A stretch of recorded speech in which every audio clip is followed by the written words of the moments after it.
Yo, what's going on YouTube, and welcome back to Goal Line Hockey. It's Kevin Forte, and today we are finishing up looking at our divisional predictions going into the 2023-24 NHL season. These are my standings at the end of the regular season coming up this year, and we're going through all four NHL divisions and where I think everyone's going to stack up. And today we're finishing off in, unfortunately, what I think is going to be the weakest division in the National Hockey League, and that is the Central Division. Now, the way I look at this division, a lot of these teams, it's front-loaded at the top. There's three teams that I think are for sure guaranteed playoff teams, and everybody else, I'm very suspect if any of them will make the playoffs. We might only see three teams in the playoffs in the Central this year, and we'll talk about why in this video. So, starting off at number 8 is the Chicago Blackhawks. I know, shocking.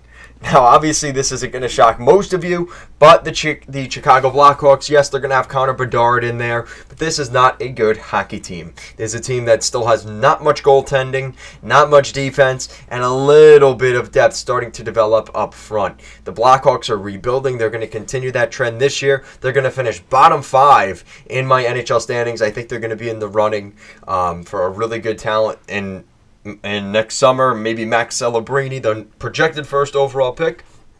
But the Blackhawks are going to be toward the bottom. Number 7 is the Arizona Coyotes. Again, kind of the same story, maybe a little bit further in their rebuild. We're hoping to see Logan Cooley in the lineup this season. I don't think he would have came back from Minnesota. I don't think he would have left Minnesota, the University of Minnesota, if he didn't think he was going to make the lineup. So I think Logan Cooley is expecting to play in the National Hockey League this year. You're looking at guys like Dylan Guenther's development. On the back end, Victor Soderstrom, some of those other young defensemen there. But this is a young team, and there is some hope for them. Kirill Vejmelka looked very good at the end of last season. I actually thought they might have traded him. But the Arizona Coyotes just aren't there yet. And I'm still questionable about the coaching and just everything around that. This is not a great team yet. And I think this is the final year of that rebuild. And we're going to see them probably starting to go into that 80 to 85 point range next season. But for this year, 78 points at the bottom of this division. Now that leaves me at number 6. And this is where things might start getting a little bit controversial, because I have the St. Louis Blues finishing with 91 points and 6th in the Central Division. Now, the reason I say that is, again, look at the huge gap in point production. I have them finishing with 91 points, which is probably a little bit high, to be completely honest with you. But, I'm not sold on Jordan Binnington and Joel Hofer. I think that goalie tandem definitely scares me right now if I'm a Blues fan. And, Thomas Greiss, Binnington last year wasn't great, but I don't think this is any better. If anything, I think it's actually worse. They need a good backup goaltender, and this is no shot against Joel Hofer, because maybe he comes in and becomes the next Binnington, that rookie guy that comes in and wins the Stanley Cup his first year. Maybe. But for the most part, that doesn't happen. And I don't expect that to happen this year. Binnington's been too much of a head case, too much stuff going on and off the ice for me to truly believe in him. I'm hoping he's going to prove me wrong. I like when guys, go out there and succeed, but I'm just not sold on Binnington this season. The defense is starting to look a little bit older. Justin Falk, they bring back Marco Scandella. There is some reason, Robert Bertuzzo, not Marco Scandella. Robert Bertuzzo comes back, which is fine, but I just don't think they're starting to get into that twilight years of their career. Same thing for even a guy like Torrey Krug. Up front, things look pretty good. I'm a fan of guys like Robert Thomas, Jordan Kyrou. But again, there's a lot of just lack of depth in that bottom 6 and even that scoring depth. There's a lot of questionables that could turn out really good but might not. Kasperi Kapanen, Jacob Vrana. If those guys turn out to be really good players and really turn around their careers, definitely a shot for the St. Louis Blues, and they might even make the playoffs. But as of right now, I have them finishing 6th in the division with 91 points. Moving up to number 5 is the Winnipeg Jets. I also have them finishing with 91 points. Connor Hellebuyck is there. That defense is starting to get a little bit better. But, losing Pierre-Luc Dubois, I think, is a bit of a blow to this team. You brought in some good players like Gabe Vilardi and Mikey Amadio. and Rasmus Kupari, but that's not going to help you necessarily this season. They added some center depth. Cole Perfetti needs to stay healthy. I think that's going to be a key contributor to this team. Josh Morrissey had an incredible season last year, was even in the Norris Trophy conversation through the beginning of the year, but I just don't know if there's enough depth here. And I think ultimately they will sell off more pieces. We've heard about Mark Scheifele, Connor Hellebuck. I don't know how far down this list they go. Do they go to guys like Nikolai Ehlers or Kyle Connor or Josh Morrissey for that matter? I don't know. But there's definitely a changing of the guard in Winnipeg, and I think this is going to be a transition year for them. They've got a lot of good talent. I think they finished with 91 points, but ultimately I do have them missing the playoffs in 2024. Now that moves us up to the playoff teams in the Central Division, and at number 4 is the Nashville Predators. So, the Predators, I was not expecting to put them into the playoffs. I thought teams like St. Louis or Winnipeg would have snuck in.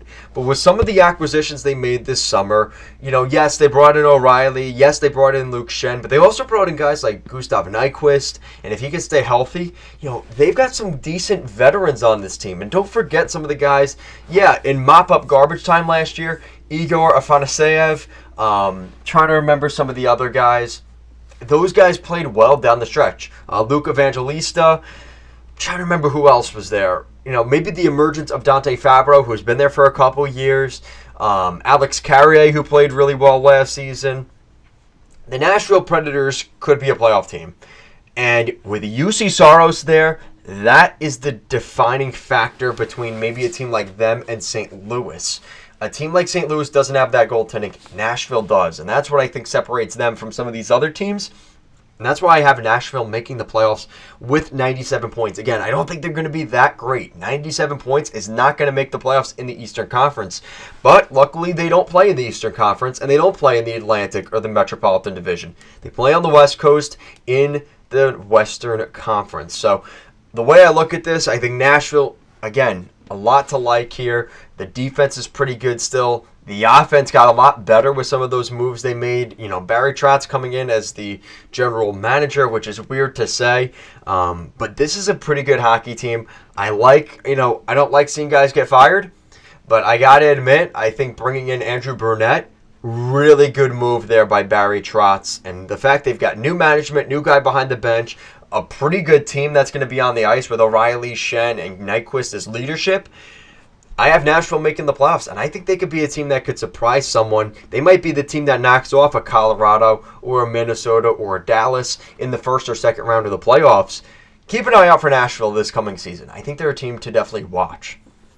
And number 3 is the Dallas Stars. And the Dallas Stars, in my season preview, I had them finishing under 100 points. But after looking at this division and the way I think things are going to fall, I think they will end up making the playoffs this year.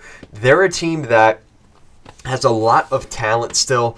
They might be on the decline, but now we're seeing the emergence of Rupe Hintz and even some of those guys like on the back end. I think we're going to see more of Thomas Harley this season, who we haven't seen much of. I really like Jake Ottinger. I think he's going to be looking for a bounce-back season. Dallas' season really fell apart last year when they lost that game at Madison Square Garden against the Rangers. They were up 1-0, and I think it was less like a sixth of a second left.